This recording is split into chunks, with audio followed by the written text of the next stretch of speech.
Hola, Hola Cristina, ¿cómo estás? bien, ¿y tú? Bien, muchas gracias. Estamos esperando que se vayan conectando nuestros seguidores para esta nueva transmisión online que vamos a hacer como todas las semanas. Bueno, soy Eva Méndez, abogada de Fundación Pro Bono, coordinadora general, y el día de hoy nos convoca estar aquí con María Cristina Ríos, que también es abogada asociada del estudio Prieto. Y también es profesora ayudante de Derecho Civil de la Universidad de los Andes.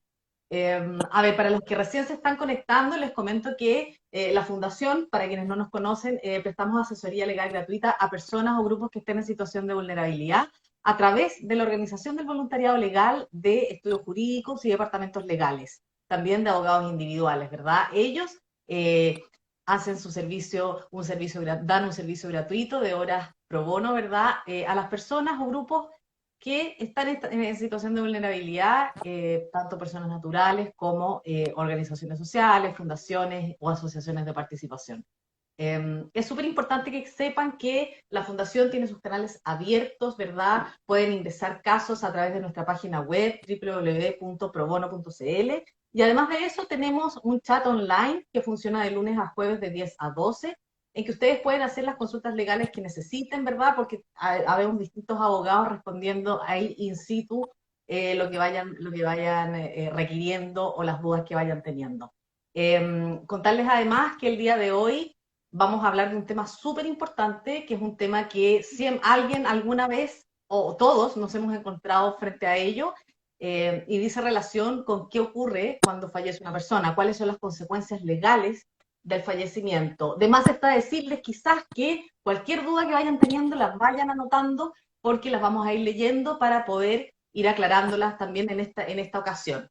La idea es que puedan ir resolviendo sus dudas, ¿verdad? Para que no vayan quedando con estas inquietudes, porque es súper importante que conozcan el derecho. Y acá tenemos la instancia de poder difundirlo y que ustedes además no solamente lo absorban para ustedes, sino que también puedan replicar esta información.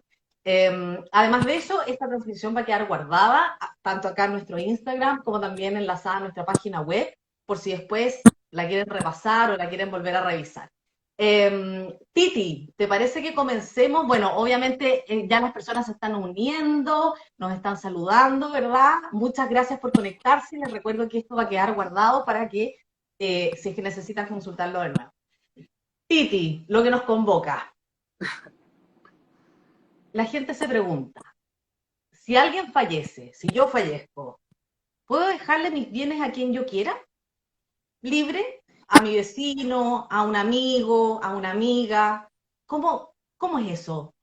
Sácanos esa primera pregunta. Gracias, Eva. Antes de contestarte, muchas gracias por la invitación. Nosotros como oficina siempre encantados de ayudarlo en lo que sea y gracias por la invitación a este live. Contestando a tu pregunta, la legislación chilena no permite una eh, libertad testamentaria o una libertad de disposición o una libertad al hacer testamento absoluta, ¿ya?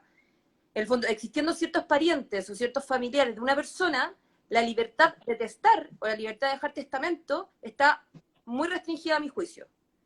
Eh, ¿Qué es lo que pasa? Aquí la ley chilena favorece la disposición familiar, favorece dejarle un cierto porcentaje importante de bienes a ciertos parientes de la persona antes de tener una libertad absoluta de testar. ¿Ya? ¿Quiénes son estas personas?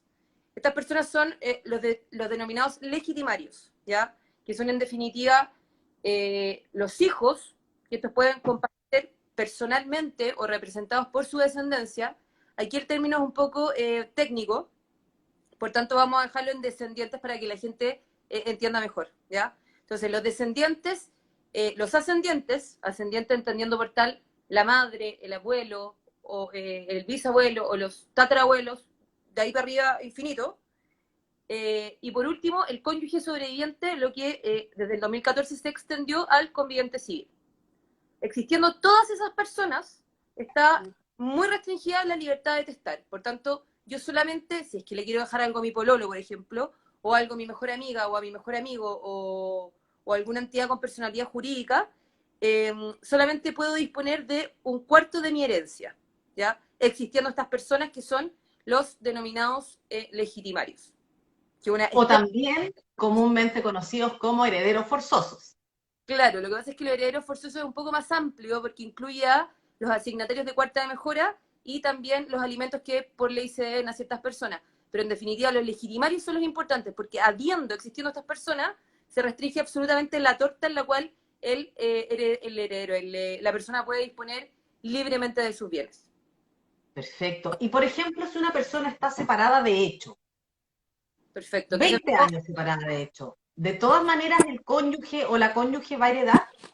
si es que tú, a ver, respecto al cónyuge hay que analizar una serie de supuestos. Por ejemplo, si es que la persona se divorció, ahí hay que dejar en claro que con el divorcio se extingue la relación matrimonial, por ende se disuelven o se terminan, por así decirlo, todos los derechos hereditarios. Las personas divorciadas nunca pueden sucederse, ¿ya? Lo mismo pasa con las personas anuladas, porque el efecto prototípico de la nulidad matrimonial es retrotraer a las personas al estado en que se encontraban al inicio o antes de contraer el vínculo, ¿cierto? Por tanto, si es que tú te anulas, se entiende que nunca contrajiste matrimonio y por ende no puedes tener derechos sucesorios respecto a tu ex cónyuge, por así decirlo.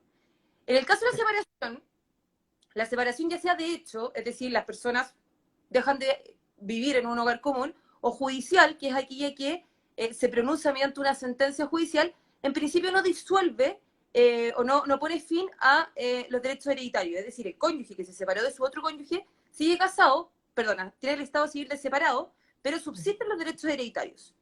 La única causal por la cual tú puedes perder los derechos hereditarios si es que estás separado es si es que la separación se debió a la culpa del otro cónyuge. Por ejemplo, si es que tú te separaste porque había violencia intrafamiliar, o si es que tú te separaste porque había un problema de drogadicción importante en tu cónyuge, en tu esposo o en tu esposa, y eso motivó la separación, ahí la separación se debió a la culpa del otro cónyuge, y eso tiene el mérito o tiene el efecto de que extingue los derechos hereditarios que tú tienes respecto al cónyuge culpable.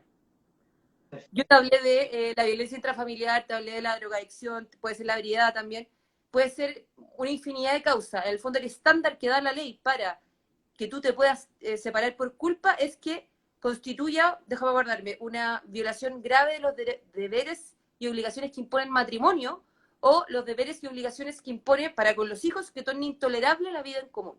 Entonces, la casuística da para mucho, uno la tiene que probar en tribunales, pero si es que tú te separas por culpa del otro cónyuge, eso tiene el mérito o el efecto de que se extingue o se pone fin a los derechos hereditarios. Pero en el fondo ahí ya hubo un proceso judicial. Exactamente, tiene que ser una sentencia judicial y esa sentencia judicial no solamente declara la separación judicial, sino que también deja constancia que la separación judicial se debió a la culpa del otro cónyuge. Por tanto, generalmente esta sentencia replica en el fondo el gran efecto que tiene la separación por culpa, cuál es que se pierden o se extinguen los derechos hereditarios. Perfecto. O sea, tenemos súper claro que mientras sean cónyuges van a heredar.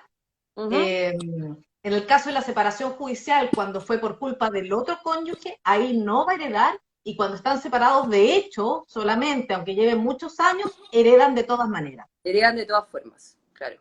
Perfecto. Y Única. ahora, ¿cómo se...? Perdona, dale. Es que iba así como ¿Cómo se... para podían perder su calidad legitimario. Entonces, el Ya. cónyuge la puede perder así, ¿cierto? En el fondo, Claro. sí, se separa por culpa. ¿Qué pasa con los padres? ¿Los padres siempre van a ser legitimarios? Hay una causal en que, no una, pero hay una causal específica en que los padres pueden perder la calidad legitimario. Y es la que se da siempre que se esté discutiendo, o estemos en un juicio de filiación, en que se está discutiendo la maternidad o la paternidad de un hijo, y este padre y esta madre se niegan y rechazan su paternidad o maternidad. Y se declara efectivamente por un examen de ADN, por ejemplo, que efectivamente ese padre era padre o esa madre era madre. En ese caso, el hijo pierde, perdona, el padre o la madre, cuya maternidad o paternidad se declaró contra su posición, pierde todos los derechos sucesorios respecto a la sucesión de ese hijo.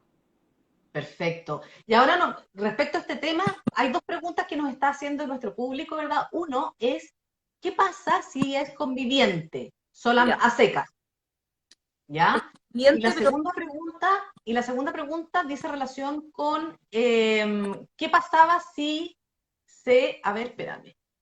Bueno, vamos con esa pregunta primero y luego hacemos la otra. Claro, en el fondo hablamos de conviviente, pero ¿hablamos de conviviente de hecho o celebró un acuerdo de unión civil? De hecho, No, ahí no, el fondo no tiene la característica de legitimario, y si yo le quiero dejar algo a mi conviviente de hecho, solamente le puedo dejar la cuarta de libre disposición. Que tú me pediste un pizarrón, pero no me lo quitaron de aquí a la oficina, todo mi talento artístico, para mostrarles después que terminemos con los sí. legitimarios, digamos, cómo se divide la herencia. Y la otra pregunta que también estaba relacionada con esto es, ¿qué pasa si se separaron las personas y se hizo el cese de convivencia? Eso es Ujú. lo otro que preguntan. Se hizo el cese de convivencia, todavía no cumplen el periodo, ¿verdad?, para poder divorciarse, pero se hizo el cese de convivencia y fallece uno de los cónyuges. Ya. El fondo, en ese caso, si es que tú no te alcanzaste a divorciar, porque el divorcio, acuérdense que produce sus efectos desde que se dicta la sentencia de divorcio y desde que contra esta sentencia no proceden más recursos, es decir, desde que está ejecutoriada, digamos. Si es que se murió en el intertanto, los derechos sucesorios siguen subsistentes, por tanto, lo hereda. Hay que esperar la sentencia y hay que dejar transcurrir el espacio de tiempo en que tú puedes recurrir, es decir, interponer todos los recursos que procedan en contra de esa sentencia, si no... Ya. Y lo otro, que es la gran pregunta también, es, bueno, una vez que se abre esta sucesión, ¿cierto? Y hay estos legitimarios, están estos legitimarios que pueden ser cónyuges, hijos, eh, ¿heredan todos lo mismo Uh -huh. o se distribuye de cierta manera? No, aquí la ley manda a distribuirlo porque la ley es súper rigurosa en el sentido no solamente de quienes son legitimarios, es decir, a qué parientes tuyos tú no puedes dejar de lado, sino que también qué porcentaje se va a llevar cada uno de ellos, que no es ni más, no se pueden llevar ni más y tampoco se pueden llevar menos, es lo que dice la ley. En este orden de ideas, ¿qué le va a tocar a estos parientes o a estos familiares? Aquí hay que seguir las reglas de lo que se denomina sucesión intestada, ¿ya? Voy a hacer una breve introducción para después detallar un poco más el asunto, pero la sucesión puede ser de dos clases. O sea, una persona puede dejar testamento, en cuyo caso hablamos de una sucesión testada, que en su testamento él instituye heredero a tanto, tanto, tanto, siempre respetando las reglas que vamos a pasar a explicar ahora, o también puede haber una sucesión intestada, ¿ya? La sucesión intestada es aquella en que no hay testamento. Es decir, la persona se murió, falleció y no dejó testamento. En este caso, la ley suple la voluntad del causante. Cuando hablo de causante, testador, es lo mismo que difunto, ya son sinónimos. Entonces, en este caso, la ley suple la voluntad del de, causante o testador y establece una serie de órdenes y reglas, ¿ya? Entonces, aquí la ley, para efectos de partir la sucesión o ver qué porcentaje de esa herencia se va a llevar cada uno de los legitimarios, que son los forzosos, recurre a las reglas o los porcentajes que prevé la sucesión intestada. Entonces, aquí es importante, ¿lo explicamos al tiro, Eva, o vamos más? Expliquémoslo al tiro nomás. Aquí es importante dejar claro que yo te dije que los legitimarios son los hijos, el cónyuge sobreviviente y los ascendientes, ¿ya? Hay ciertos órdenes que excluyen a los otros, es decir, que si hay hijos y cónyuge, el ascendiente no va, no lleva nada, ¿ya? Si es que no hay hijos y solamente hay cónyuge, ahí la herencia y hay ascendientes, la herencia se divide entre ascendientes y cónyuges, ¿ya? Entonces vamos a la primera alternativa, que la persona se murió con hijos y cónyuges. En ese caso, pongamos el caso que hay un hijo y un cónyuge, el hijo lleva la misma porción que el cónyuge, ¿ya? Simplemente la herencia se divide en dos. Entonces, una parte le corresponde al hijo y otra parte le corresponde al cónyuge. Uh -huh. Hay dos hijos y hay un cónyuge. En ese caso, la herencia se divide en cuatro. Dos partes le corresponden al cónyuge, una le corresponde al hijo y la otra le corresponde al hijo dos, ¿ya? El cónyuge, bajo la última reforma del Código Civil, está muy bien protegido. La ley lo protege mucho e incluso le asegura un mínimo, cuál es que nunca puede llevar menos de un cuarto de la herencia, ¿ya? Entonces el cónyuge, desde el segundo hijo en adelante, se cuenta por dos, por dos, por dos, por dos, hasta llegar al sexto, y ahí se le asegura el cuarto, ¿ya? Entonces, eso es lo que pasa cuando hay hijos y cónyuge. Cuando no hay cónyuge y solamente hijos, la herencia se divide entre todos los hijos que haya por partes iguales y ningún problema, ¿ya? ¿Qué es lo que pasa? Que si no hay hijos, y hay cónyuge y papás, abuelos y bisabuelos, pongámonos en ese supuesto. ¿Y qué pasa eso? La primera regla al respecto es que los ascendientes de grado más próximo excluyen a los más remotos. Por tanto, el padre va a excluir a mi abuelo y el abuelo va a excluir al bisabuelo. ¿Ya? Entonces, si yo tengo padres, abuelo y bisabuelo, ahí el ascendiente que hereda son mis padres. ¿Ya? Perfecto. Tengo cónyuge, él también viene con los ascendientes. ¿Cómo se divide aquí la herencia? Al igual que arriba, el cónyuge se cuenta por 2. Por tanto, lleva el doble de lo que llevan mis papás. ¿Ya? Aquí, ojo que si tengo a mi mamá y a mi papá viva, no se cuentan por 1, ellos se cuentan como un conjunto. Ya, ¿Ya? perfecto. Sí. ¿Y qué pasa, por ejemplo, afecta el régimen matrimonial? Porque a veces las personas creen que porque están casados en sociedad conyugal heredan más. ¿Nos puedes aclarar eso, Titi? Mira, la porción conyugal, que es el mínimo que te exige la ley, se aplica cualquiera que sea el régimen de bienes que hubiese existido entre los cónyuges. Es independiente de si tú te casaste en sociedad conyugal, si tú te casaste en régimen de participación en los gananciales o si estás separado de bienes, ¿ya? Tú como Ya. cónyuge te va a tocar la misma cantidad de bienes, digamos, la misma cuota hereditaria. ¿Qué es lo que pasa en la sociedad conyugal y por qué la gente erradamente piensa que lleva más? Porque si tú estás casado en sociedad conyugal, se forma el patrimonio de la sociedad conyugal, ¿ya? Que es un conjunto de bienes que los cónyuges adquirieron durante la vigencia del régimen y que pasan a formar parte de un patrimonio separado al que tenían. ¿Ya? Cuando se muere uno de los cónyuges, el efecto más grande respecto a la sociedad conyugal es que se pone fin a ese régimen de bienes y hay que proceder a liquidarlo. ¿Ya? Cuando tú liquidas la sociedad conyugal, la mujer o el marido, dependiendo de quién esté vivo, se va a llevar su porcentaje, se la mete a su patrimonio, y el difunto, el cónyuge difunto, el porcentaje de esa división patrimonial engruesa el patrimonio hereditario, ¿ya? Pero con ese engrosamiento, digamos, concurren todos los herederos en igualdad de condiciones según las reglas que yo te acabo de decir. Pero Claro. cuando tú te casas en sociedad conyugal, hay que liquidar ese régimen de bienes antes de proceder a la partición de la herencia. Perfecto. Es decir, pongámoslo en un ejemplo. Una queda la señora viuda que estaba casada en sociedad conyugal. La sociedad conyugal con el marido tenían solamente una casa y además fallece, bueno, acá fallece el marido, queda la señora con 2 hijos. Uh -huh. Entonces la mitad de la casa ya es de la señora, se podría decir, ¿cierto? Porque es de la sociedad conyugal, de su parte de la sociedad conyugal. Y de la otra mitad tiene que salir la herencia tanto para ella como para sus hijos, ¿sí? No es que ella se lleve un porcentaje superior por estar casada en sociedad conyugal. Ella se lleva un porcentaje superior por la liquidez. O sea, tiene que partir la sociedad y la otra mitad engruesa el haber absoluto, o perdona, el haber patrimonial, el haber hereditario, en que concurren todos los herederos según las reglas que yo te acabo de... Perfecto. Ahí creo que hay una pregunta, Eva. Sí, decía relación con el régimen matrimonial. ¿Se afectaba el régimen matrimonial que tenían o no para el asunto sucesorio? Ah, ya. Pero ahí ya quedó claro que no afecta, ¿cierto? Uh -huh. Otra pregunta que nos hicieron que es un poco, que sale un poquito de este tema, hablan de los traspasos en vida. Se preguntan si puede traspasar en vida a una hija con discapacidad un inmueble. Ya. A ver, aquí hay dos temas importantes, porque en primer lugar, todo pacto sobre una sucesión actual adolece de objeto ilícito. En definitiva está prohibido por la ley y es nulo de nulidad absoluta. Por tanto, no sé, yo no puedo con mis hijos celebrar un contrato en virtud del cual a cambio de una cantidad de dinero yo me comprometo a dejarle ciertos bienes, ¿ya?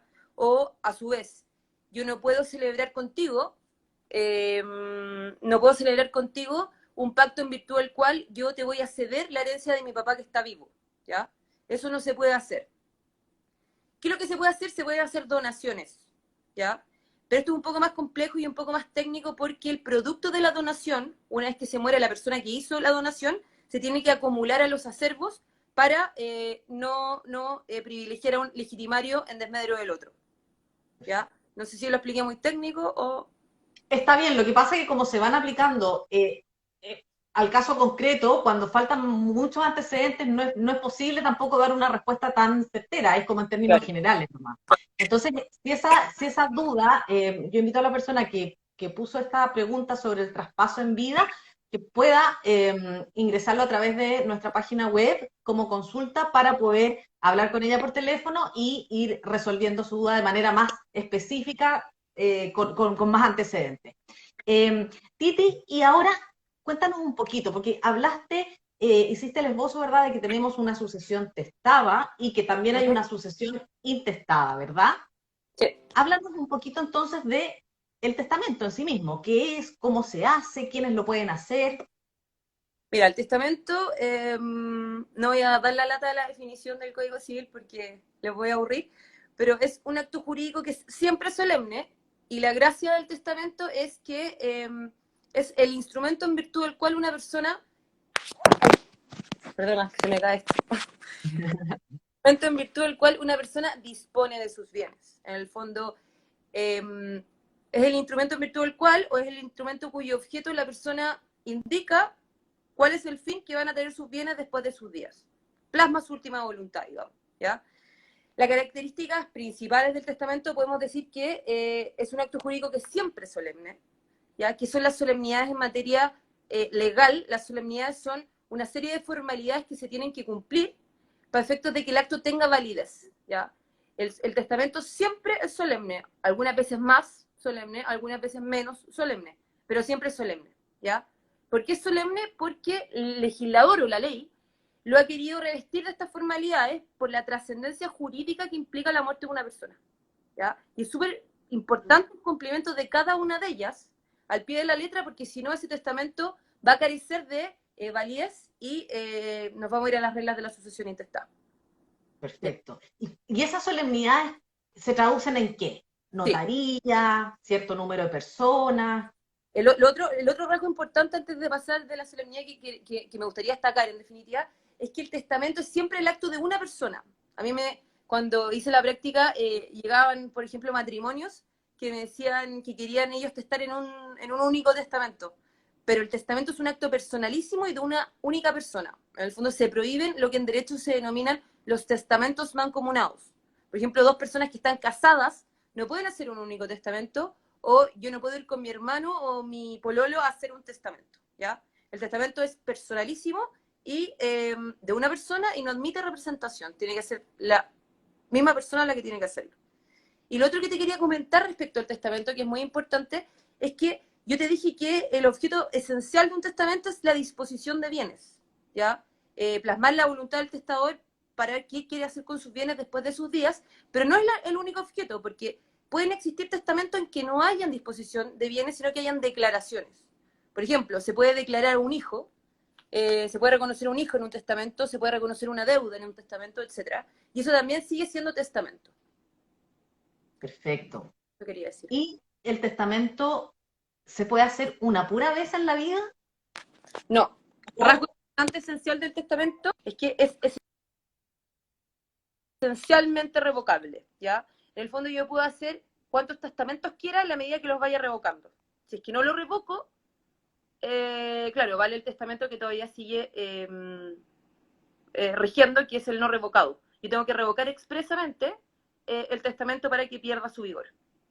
perfecto, para que rija el nuevo en el fondo? Exacto. Perfecto. Y entonces, estamos repasando las consecuencias legales de un fallecimiento, revisamos, ¿verdad? Cuáles eran los órdenes de sucesión, cuál es la sucesión testada, ¿verdad? Las formalidades, las solemnidades que hay para poder hacer un testamento, ¿cierto? Uh -huh. Y luego viene la parte de la sucesión intestada, que Titi nos comentaba que es el llamado que hace la ley, ¿cierto?, a los herederos para poder heredar. Titi, una pregunta. ¿Qué pasa cuando una persona, por ejemplo, no tiene ascendientes, no tiene cónyuges, no tiene descendientes, Uh -huh. tiene hermanos? Qué hermano. ¿Ella puede hacer un testamento y dejarle sus bienes a quien quiera? No. A ver, ¿qué es lo que pasa? Aquí yo te dije, a ver, que los herederos forzosos, yo te dije que eran los hijos, el ascendiente y el cónyuge sobreviviente, ¿ya? En la medida que llega testamento, perdona, la respuesta es sí, en la medida que haga testamento, le puede dejar sus bienes a quien quiera. Si es que ella no hace testamento, sus bienes se van donde sus hermanos. Perfecto. Y si la persona no tiene hermanos, ¿Ya? no tiene padre, no tiene madre, no tiene hijos, ni cónyuge, no tiene hermanos, tampoco tiene colaterales, que son los primos, creo, Ujú. ¿cierto? ¿Sí? ¿Qué pasa ahí? Y no deja testamento. Ya, en ese caso, la herencia se va a ir al fisco, esa herencia se va al Estado. Por eso de repente es muy importante otorgar testamento para la gente que no tiene mucha parentela, porque si es que no otorga testamento y se busca a la gente, no ha hablado todavía de todos los órdenes de la sucesión intestada, pero si es que ya no está el último pariente que te permite la ley dejarle tus bienes, esa herencia se va al Estado. Así. Perfecto. Es decir, que conviene entonces, si es que no quieren que se lo lleve el Estado, ¿verdad? Dejar algún testamento si es que no tiene herederos para poder disponer de sus bienes. Y cuéntanos un poco ahora sobre estos órdenes de sucesión para que entremos de lleno ahí con los órdenes y la torta y qué sé yo. Ya. A ver, los órdenes de sucesión intestada, como les comentaba antes, se dan toda vez que la persona no dejó testamento. Ya no hay un testamento o no hay un testamento válido, por ejemplo, o porque testó, hubo testamento, pero no dijo qué finalidad quería todos sus bienes. Entonces queda una parte de sus bienes en que no se sabe qué hacer, ¿ya? Pero comúnmente, porque es muy poca la gente que hace testamento, entonces siempre se recurre a los órdenes de la sucesión intestada. Ya.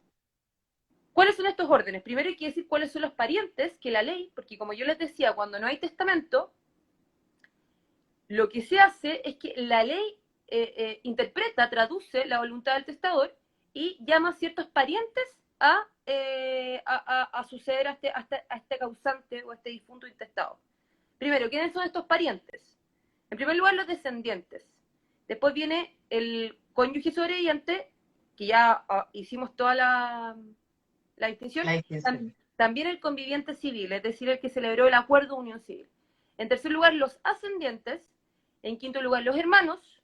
Después los consanguíneos, hasta el sexto grado de consanguinidad, es decir, esto llega hasta los primos de segundo grado. Y en último lugar, el fisco, ¿ya? Esas son todas las personas llamadas a heredar a una persona que no dejó testamento. Pero no se llaman... Para, Dale. para que aclaremos un poquito, los descendientes son los hijos, los nietos, los bisnietos. Sí. Los ascendientes son los padres, los abuelos, los bisabuelos. Y ¿Sí? ahí para arriba Es como para infinito. que las personas se vayan, exacto, Ah, en la sí. línea recta al infinito, para que las personas ubiquen un poco los conceptos, porque a veces no saben bien ascendientes, solamente los papás, no. Es toda la línea hacia arriba, ascendientes, Sí. papás, abuelos, bisabuelos. Y hacia abajo los descendientes, los hijos, los nietos, los bisnietos. ¿Sí? Claro. Entonces, cuando yo hablo de descendencia es de los hijos para abajo, cuando hablo de ascendencia es los padres para arriba. Entonces, esas personas son todas las llamadas a suceder intestado a un difunto que no dejó testamento, ¿cierto? Pero no suceden todas juntas, sino que hay un cierto orden. Hay un cierto orden en el sentido que, si es que están algunos parientes, excluyen a los otros que ya no heredan, ¿ya? Entonces, los órdenes de la sucesión intestada son, si no mal no recuerdo, son 5 o 6, 5. Son 5 órdenes de sucesión intestada. El primer orden lo fijan los hijos y concurre el cónyuge, ¿ya? Y aquí la proporción es la que yo les decía cuando hablábamos de las legítimas, que aquí se aplican las reglas de la sucesión intestada. Por tanto, el cónyuge lleva el doble que cada hijo y se le asegura un mínimo que es un cuarto de la herencia. Ese es el primer orden. Si es que no hay hijos, pasamos automáticamente al segundo orden, que lo fija los ascendientes de grado más próximo, es decir, si hay papá, excluyen a los abuelos, si no hay papá pero hay abuelo y hay bisabuelo, el abuelo excluye al de arriba y así. Entonces, el grado más próximo excluyen a los más remotos. Si yo tengo padres y abuelos, no heredan los 4, heredan mis 2 papás, porque eso excluyen a los de arriba. Pero junto con los ascendientes también concurre, que aquí sí que sí, fija el orden, el cónyuge sobreviviente o el conviviente civil. Y aquí se sigue la regla de arriba. El cónyuge se cuenta por 2 y los ascendientes en conjunto llevan 1. ¿Ya? Si es que no tengo cónyuge, los ascendientes se llevan todo. Y si es que no tengo ascendientes o cónyuge, pasamos al tercer orden de la sucesión intestada, que está fijado por los hermanos. Aquí la ley hace una distinción entre los hermanos de simple conjunción, que son los medios hermanos, que son hermanos de papá o de mamá, y los hermanos de doble conjunción, que son los hermanos de papá y de mamá. Aquí es una distinción, ¿por qué? Porque los hermanos, si es que yo tengo hermanos de simple conjunción, es decir, medios hermanos, y hermanos de papá y mamá, estos últimos, los de padre y madre, llevan el doble de lo que le corresponden a los medios hermanos. Perfecto. ¿Ya? Si es que no hay ningún hermano, pasamos al, voy en el tercero, al cuarto orden de la sucesión intestada, que está fijado por los colaterales, ¿ya? A ver, la colateralidad la podemos explicar como la parentela, los tíos, los primos, etcétera, Claro. ¿ya? Entonces aquí, al igual que los ascendientes, los colaterales de grado más próximo van a excluir a los demás, a los más remotos. Por tanto, si tengo tíos, eso excluyen a los primos. Si tengo primos de primer grado, excluyen a los de segundo grado y así. Aquí el familiar no se cuenta infinitamente. En el fondo se entiende por colateral hasta el segundo grado. Por tanto, aquí se busca, cuando estoy buscando desesperadamente a un pariente para dejarle la herencia de esta persona que no testó, se busca hasta los primos de segundo grado. Y ahí se deja de buscar. ¿Ya? Y si no tengo ni primo de segundo grado, ahí pasamos al último orden de la sucesión intestada, que está fijado por el fisco. La herencia se va para el fisco. Tal cual. Ese Wow, qué tema, ¿no? Tenemos algunas preguntas, Titi. A ver, primero nos preguntan, mi padre falleció, resulta que yo no recibí nada. ¿A qué se debe? Wow, eso es como un caso. Hay que revisar los antecedentes porque pueden ser muchas cosas. sí. Pero eso yo... Dale, Titi, cuenta. No, los podemos ayudar. En el fondo, si queréis nos llamáis, lo podemos hacer en conjunto, Eva, pero ahí claramente te tiene que haber tocado algo, a lo menos te tienen que haber llamado para que aceptes la herencia. O Sí, repudiar la así herencia. que Pero... hay que revisar eso. Sí, mejor que ingrese su caso a través de www.probono.cl. Luego nos preguntan, cuando la casa que tenía el fallecido es heredada y no adquirida por él, ¿de todas maneras corresponde la división con la cónyuge? Ah, seguramente están casados en sociedad conyugal, entonces la casa era del No, en ese caso cónyuge, no, pero la había heredado. porque si el cónyuge heredó una casa, te Claro, perdí. Sí, sí, sí. no sé, estamos conectados. Ya. A ¿Ahí? ver, sí, ahí sí. Si es que la persona heredó una casa y estaba casada en sociedad conyugal, ese título es gratuito, por tanto, ese bien no entra al patrimonio de sociedad conyugal, sino que entra al bien propio del cónyuge. ¿Ya? Esa casa no hay que dividirla y darle la mitad a el cónyuge que está casado en sociedad Sobreviviente. conyugal. Esa casa se entera del cónyuge difunto, digamos. De acuerdo. O sea, es la casa completa la que va a ir hacia la herencia, ¿cierto? No Exacto. va a salir la mitad para el cónyuge sobreviviente. Luego nos Uh-huh. preguntan, ya, pero se nos adelantó aquí Bernardino que dice, ¿qué pasa con las deudas que pueden tener las personas que fallecen? Pero abordémoslo al tiro, Titi, ya que nos están preguntando, ¿verdad? ¿Qué es lo que se hereda? Sí. Esta también es una gran pregunta, porque cuando uno habla de herencia, uno piensa que solamente viene un caudal hereditario lleno de bienes y de cosas magníficas y de activos, digamos. Pero los herederos no solamente heredan bienes, sino que también heredan deudas, ¿ya? Y el porcentaje que tú heredas de deuda es equivalente al que heredas de bienes. Por tanto, si es que tú heredas un tercio de esa herencia, te vaya a llevar también un tercio del pasivo, ¿ya? Y es incluso tanto la responsabilidad ilimitada y personal que tiene el heredero que responde incluso con su propio patrimonio.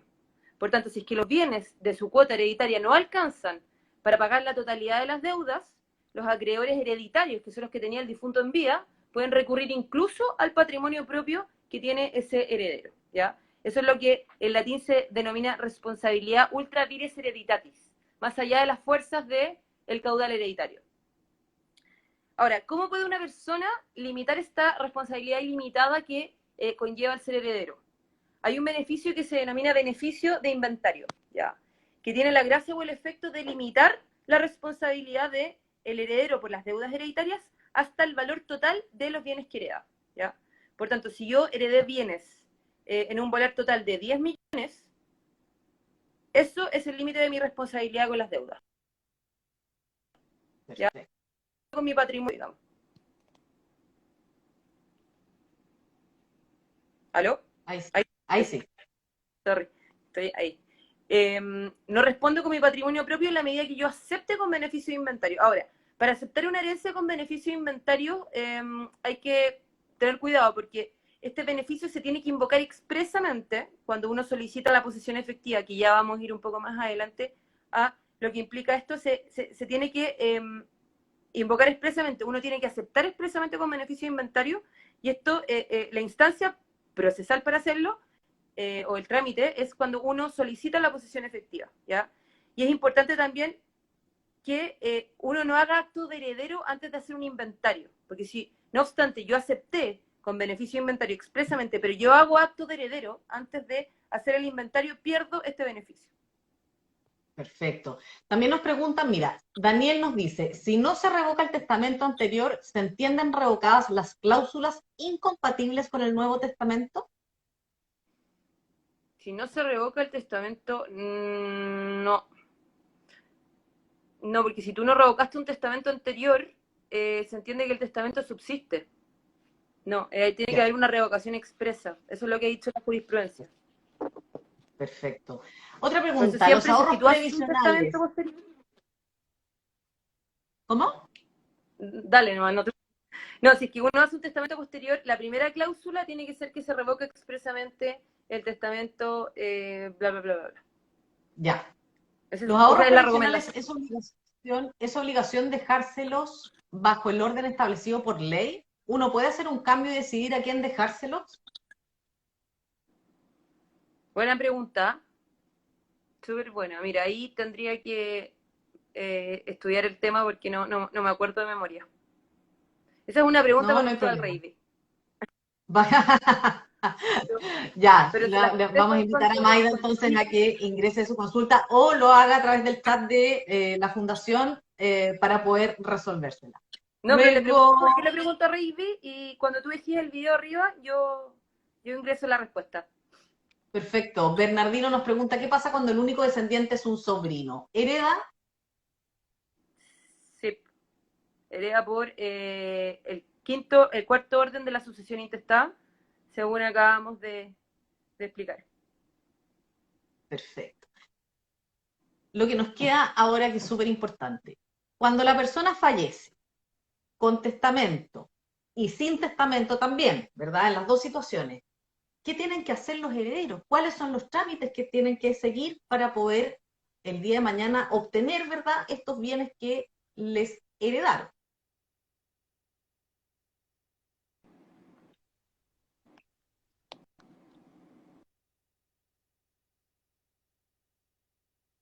¿Me escuchas, Titi?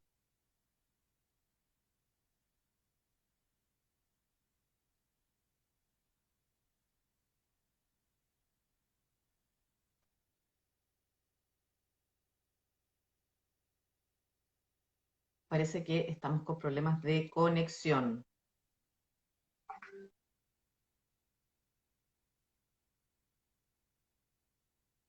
Démosle unos minutos. Mientras tanto, decirles que aquellas consultas que no hemos podido resolver en esta ocasión, por favor ingrésenlas a través de www.probono.cl para poder resolverlas, ¿verdad?, vía telefónica y para poder contar además con más antecedentes. Ya, Titi, ahora sí. Perdón, se me desconectó. ¿Cuáles son los trámites que tienen que hacer los herederos cuando fallece su papá, su mamá, su cónyuge, en fin, el pariente, ¿verdad? Sí, ¿Qué es mira, lo que tienen que hacer para poder obtener finalmente la herencia? aquí uno tiene que distinguir, bueno, lo que tú decías, en el fondo si es que se otorga testamento o si es que no se otorga testamento, ¿ya? En primer lugar, si es que se otorga testamento, voy a ir un poco someramente con las clases de testamento, ¿ya? El testamento siempre les decía que es un acto solemne. Eh, puede ser más solemne o menos solemne si es que tú cumpliste todas las solemnidades que te indica la ley o si es que tú puedes dejar de cumplir algunas solemnidades. Estos testamentos menos solemnes también se llaman privilegiados, ¿ya? ¿Por qué? Porque la ley prevé que, porque la persona se encuentra en circunstancias excepcionales, por ejemplo, una guerra o está arriba de un barco que se va a hundir, eh, lo exonera de cumplir ciertas formalidades, ¿ya? Y los testamentos que cumplen con todas las solemnidades que prevé el legislador son los testamentos solemnes y este puede ser abierto o cerrado. Las solemnidades en común que tienen ambos son que tienen que estar escritos, y tienen que haber presencia de testigos, ¿ya? Estos testigos, lógicamente, tienen que ser hábiles. Hay gente que están inhabilitadas para ser testigo de un testamento. El testamento solemne abierto se puede otorgar ante un notario más 3 testigos o ante 5 testigos. Y la característica esencial de este testamento es que el mismo testador va al oficio del notario, digamos, o a la casa del testigo, le pasa el testamento para que éste lo lea de viva voz y todos los presentes tengan conocimiento del contenido de este testamento, ¿ya? Ahora, tú después de que otorgaste un testamento solemne abierto, ante 5 testigos, hay que hacer una serie de diligencias ante el juez para proceder a la publicación de ese testamento. ¿Por qué a la publicación? Porque si es que, o sea, ¿por qué en este caso? Porque si es que tú lo hiciste ante el notario, esto el notario lo firma y lo protocoliza y queda ahí. Está listo para seguir adelante con la tramitación. Pero si tú lo haces ante 5 testigos, no hay un notario o un ministro de fe, digamos. Entonces hay que recurrir ante el juez y solicitarle que, una vez fallecida la persona, hay que ir ante el juez y solicitarle que llame a todos los testigos para que comparezcan y reconozcan sus firmas, ¿ya? Hecho eso, el juez lo firma y lo manda a protocolizar y está listo para la siguiente etapa. Ese es el testamento solemne abierto. Si estoy hablando muy rápido y se pierden, me avisan nomás, porque sé que hablo rápido. Perdón. Y el testamento solemne cerrado solamente se puede otorgar ante notario y 3 testigos. Y la característica de este testamento es que no es necesario que el notario y testigos tengan conocimiento del contenido del testamento, sino que lo que hace el testador es que va, entrega el testamento en un sobre cerrado, ¿ya? Y adentro del sobre está el contenido, y declara de viva voz, en voz alta, que ahí se encuentra su última voluntad. Entonces, ese testamento se guarda en la notaría, o se lo puede llevar él mismo, y una vez fallecida la persona, ahí hay que hacer 2 trámites. El primero es la apertura del testamento, es decir, el juez tiene que llamar al notario y los testigos para que reconozcan la firma, que el sobre no ha sido como forzado, etcétera. Lo abre y lo lee, ¿ya? Y después lo rubrica y lo manda a protocolizar. Y ahí pasamos a la segunda etapa, que se llama la solicitud de posesión efectiva. La posesión efectiva es un trámite sucesorio muy importante para llevar adelante un procedimiento sucesorio y finalizarlo en la partición, digamos. ¿En qué consiste? Es básicamente un decreto judicial, resolución administrativa que otorga al heredero de su calidad de tal, ¿ya? Si es que la sucesión es testada, este trámite se hace ante tribunales. El tribunal competente va a ser el del último domicilio del causante, y este sí que sí es un trámite que se tiene que hacer por intermedio de un abogado, habilitado para ejercer la profesión. En el fondo no puede el interesado, el heredero por sí solo, recurrir por sí mismo a solicitar este trámite si es que la sucesión es testada, ¿ya? Entonces, ¿qué hace? Solicita la posesión efectiva, acompaña todos los antecedentes, aquí tiene que invocar que quiere aceptar con beneficio de inventario expresamente, y tiene que presentar un inventario simple de los bienes.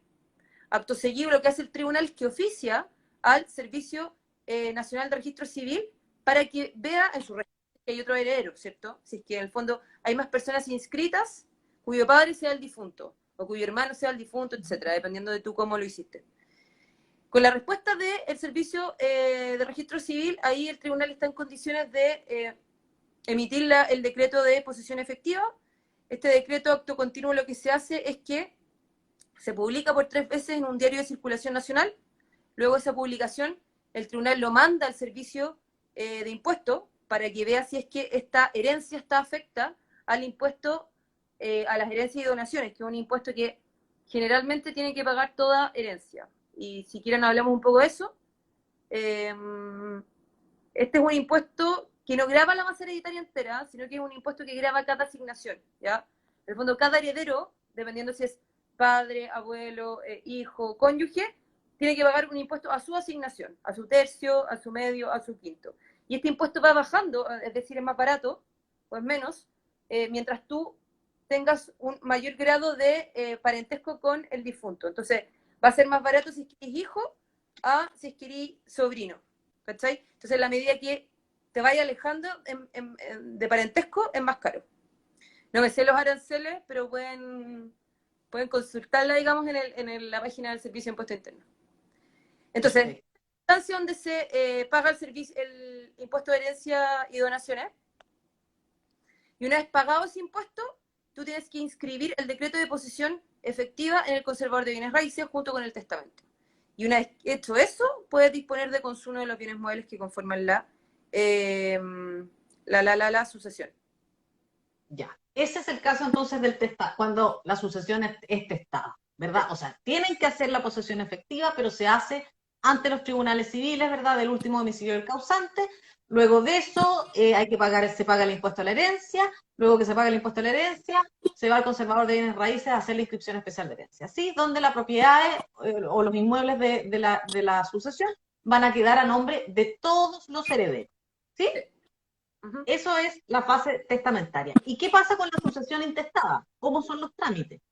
Claro, la sucesión intestada, como no hay testamento, no proceden todos los trámites que hablamos de la apertura, publicación, protocolización, etcétera, sino que lisa y llanamente partimos de este procedimiento con la solicitud de posesión efectiva, con la diferencia que este trámite se realiza ante el registro civil y es mucho más sencillo que ante los tribunales de justicia.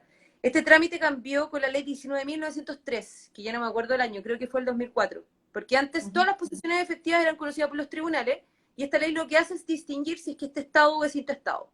Y si es intestado, se hace el trámite ante el registro civil, aquí lo puede hacer la persona, el interesado por sí mismo, puede incluso descargar el formulario por internet o ir a la oficina del registro civil y pide este formulario, lo llena y el formulario se divide en dos. Hay una primera parte en que tiene que individualizar los datos de la persona difunta y de cada uno de los herederos, ¿ya? Y hay una segunda parte en que tiene que inventariar todos los bienes de la persona que murió y tasarlos, es decir, asignarles valor. Ingresa esa solicitud, el registro civil la revisa, puede ser que pida más antecedentes en el fondo antes de emitir la resolución administrativa, si es que dice que estamos ok, está ok, la emite, y acto seguido la va a mandar a publicar, por una vez en cualquier diario de circulación nacional. Si mi memoria no me falla, es entre el día 1 y el día 15 de cada mes. ¿Ya? Una vez publicado, eso se inscribe en lo que se llama registro de posesiones efectivas, que es un registro que lleva el registro civil, y después eso tiene que irse al servicio de impuestos internos a ver si es que está afecto al impuesto, y después se va al conservador. Perfecto. Entonces, es bastante más sencillo hacerlo a través cuando la sucesión es intestada, en el fondo, porque es un formulario que se llena ante el servicio de impuestos, ante el registro civil, perdón. Y ahí también, ahí volver un poquito al tema del beneficio inventario, porque ahí hay una casilla que dice si acepta la herencia con beneficio inventario. Entonces usted la marca, ¿verdad? Porque ahí está la expresión de que quiere responder de las deudas solamente hasta lo que reciba por herencia. Trámite, Eh, es importante destacar que ese trámite lo pueden hacer ustedes por sí mismos, no necesitan abogado, por ende es un poco más barato. Y es un formulario que está lleno de castillitas chiquititas, entonces hay que leerlo muy bien. Atrás del formulario están las instrucciones y el 1, marque 1 si es que es sesionario, marque 2 si es que quiere aceptar con el beneficio de inventario. Entonces es muy importante, si es que lo van a hacer ustedes, dar vuelta al formulario y ver bien en el fondo qué significa cada casilla, porque todo importa. Perfecto. Entonces, tenemos el procedimiento también en la sucesión intestada, fallece la persona y los herederos tienen que hacer la posesión efectiva que se hace en el registro civil a través de un formulario, luego tienen que pagar el impuesto a la herencia en el servicio de impuesto interno y de ahí ir al conservador de bienes raíces para inscribir, ¿verdad?, esta posesión efectiva y de manera tal que quede entonces los inmuebles a nombre de todos los herederos. Uh -huh. ¿Sí? Sí. Y ahora ya esto es como lo que queda. ¿Qué pasa ya una vez que se inscriben las posesiones efectivas, ¿verdad?, en el conservador de bienes raíces? La propiedad va a quedar a nombre de todos los herederos. Cualquiera puede vender. ¿Cómo lo hacen para dividir esa casa? Por ejemplo, una casa con 5 herederos. Claro, ahí, bueno, luego de hechas las inscripciones especiales de herencia, que es lo que conversábamos antes, es decir, si es que hay inmuebles y los herederos quieren vender los inmuebles todos juntos, perdona por el corte, es que se me está sacando la batería, tienen que inscribir cada uno de los inmuebles a nombre de todos los herederos, ¿ya? Si es que quieren, porque cuando se muere una persona, perdón, se forma una comunidad entre ellos, es decir, todos son comuneros, son dueños de todos los bienes que conformaban el patrimonio del difunto. Si es que ellos quieren, en definitiva, partir a esta comunidad, hay que iniciar una partición, ¿ya? La partición consiste simplemente en liquidar los bienes y distribuirlos, ¿ya? Asignándole a los herederos bienes en pago de sus cuotas hereditarias. Por tanto, si es que tú tienes un tercio, yo te voy a pagar ese tercio con, estoy inventando, el auto, la lavadora, el teléfono. Si es que tú tenías un cuarto, yo te voy a pagar ese cuarto con la casa, no sé, el código civil y el celular. Eso significa la partición. Se parte esta comunidad y este estado de división que se genera entre los herederos producto del fallecimiento del causante. ¿Cómo uno puede partir una comunidad hereditaria? Hay tres opciones. En primer lugar, el testador, el difunto, la puede hacer, ¿ya? La puede hacer en el mismo testamento, en cuyo caso esa partición, si es que la hace en el mismo testamento, tiene dos requisitos esenciales. El primero de ellos es que tiene que cumplir con las formalidades propias del testamento del que forma parte, digamos, y en segundo lugar, no puede vulnerar a los legitimarios, ¿ya? Entonces, esa partición va a ser obligatoria para el resto de los herederos, en la medida que no vulnere las reglas mínimas que acabamos de decir.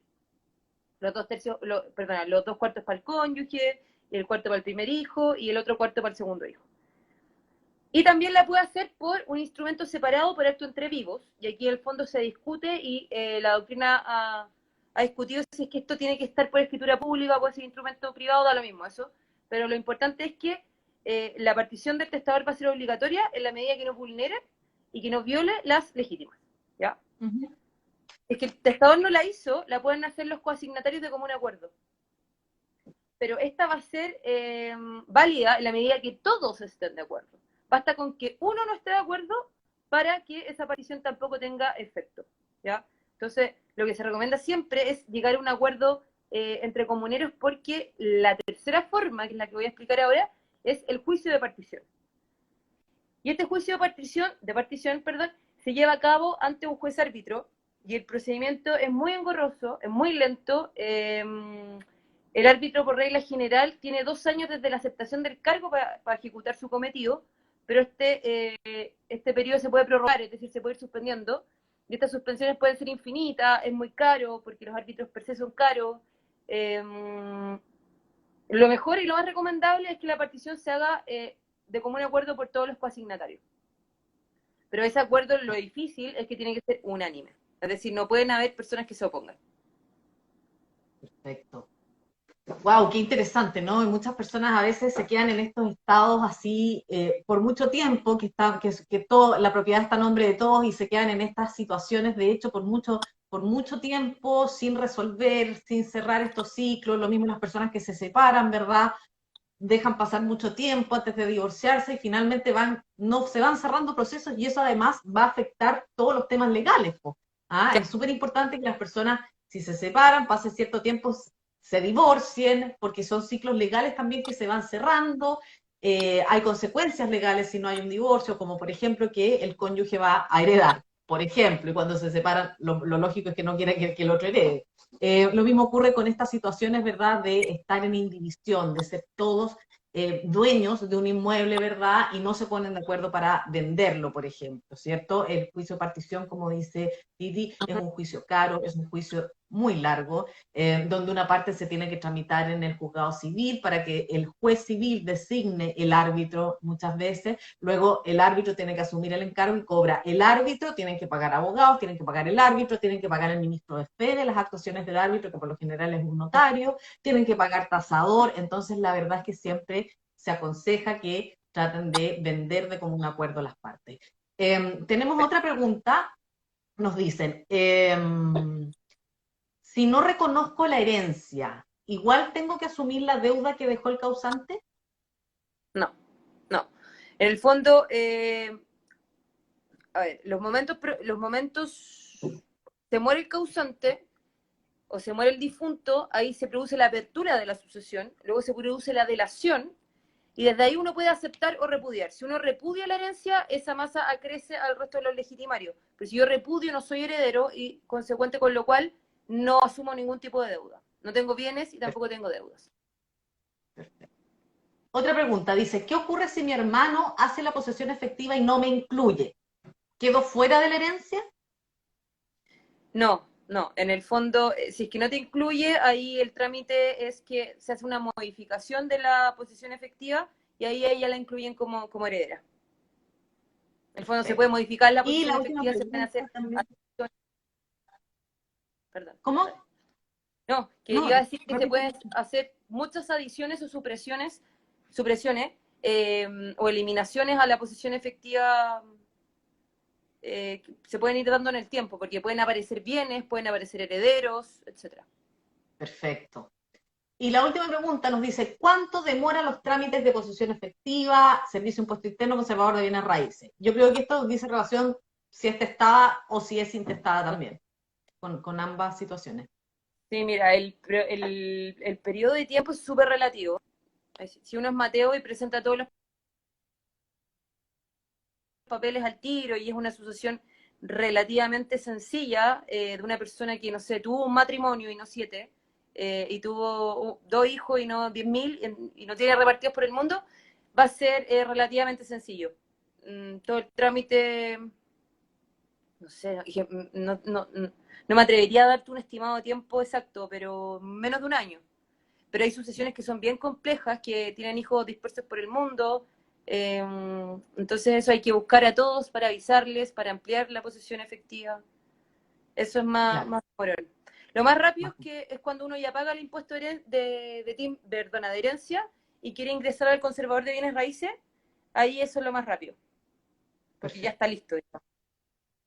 Claro. Y además que también es relativo con el tema ahora, no sé, entre la pandemia, que las instituciones por lo general están bien atrasadas en algunas cosas. A veces cuando hay paros, a veces en los servicios también se detienen un poco este tipo de tramitaciones. Entonces los tiempos a veces son bien relativos en cuanto justamente a ver cuánto se demora, ¿verdad?, cada uno de estos trámites.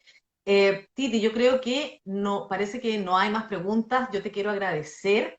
La verdad que fuiste súper clara en toda esta transmisión, ¿verdad? Yo creo que, espero que ustedes también hayan quedado súper claros y para conocer además lo que hay que hacer cuando fallece una persona, cuáles son sus derechos, quiénes heredan, quiénes no heredan, etcétera. Y los invito nuevamente a que si tienen cualquier duda o consulta, ingresen a www.probono.cl y vayan al banner que dice ingresa tu caso aquí, de manera tal que una vez que ingreses el caso a través de formulario, nosotros te podamos contactar y podamos conversar y tener antecedentes y más detalles de tu caso y poder orientarte y eventualmente, ¿verdad?, poder asumirlo. Asimismo, los invitamos a nuestro chat, ¿verdad? De lunes a jueves de 10 a 12, donde también estamos los abogados respondiendo dudas y consultas. Les agradecemos mucho la transmisión. Titi, un millón de gracias, fuiste súper, súper clara y espero que también nuestro público haya quedado claro, ¿verdad?, con las explicaciones. Ahí, Titi, que está ahí un poco pegada. Sí, ahí estoy, ¿o no? Ahí Ahí sí, sí. sí. Es que me estaban llamando. No, te quería dar las gracias, Eva. Cualquier cosa, ustedes ya saben, nosotros como estudio siempre dispuestos a ayudarlo. Y al público, pido perdón si es que hablé muy técnico. Esto se me queda pegado por el día a día, pero gracias por la asistencia, digamos. Y cualquier cosa me escriben, si es que los puedo ayudar en algo, no hay problema. Excelente, un millón de gracias, Titi, Gracias. y a nuestro público decirles que siempre estamos haciendo transmisiones, así que síganos para las próximas transmisiones de las siguientes semanas. Que estén muy bien, nos vemos. Te pasaron, chao.